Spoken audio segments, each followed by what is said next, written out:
কিচেনে আমন্ত্রণ জানিয়ে শুরু করছি আজকের রেসিপিতে আপনার সাথে শেয়ার করব কাঁচকলার কাবাব।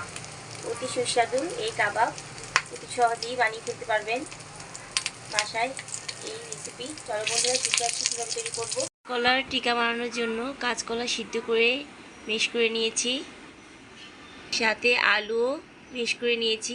আলু আর কাঁচকলা ভালোভাবে মিশিয়ে নিয়েছি, কাঁচামরিচ পেঁয়াজ ভালোভাবে মিশিয়ে নিয়েছি। এখন ভালোভাবে মাখিয়ে নিব। কাঁচামরিচ পেঁয়াজ জিরে ভাজা ভালোভাবে সবগুলো মিশিয়ে নিব।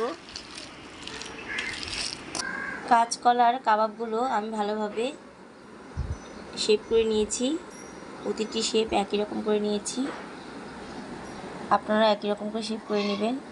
ব্যাটারে ডুবিয়ে ভালোভাবে কাঁচকলার কাবাবগুলো মিশিয়ে তারপর ডুবো তেলে ভেজে নিব। তেলের মধ্যে ডুবো তেলে এক এক করে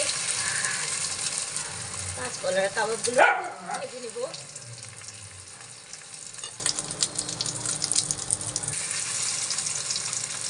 এখন এপিট ওপিট করে ভেজে নিব। এক এক করে প্রত্যেকটি একই রকমভাবে ডিমে ডুবিয়ে ভেজে নিব। ভাজা হয়ে গেছে।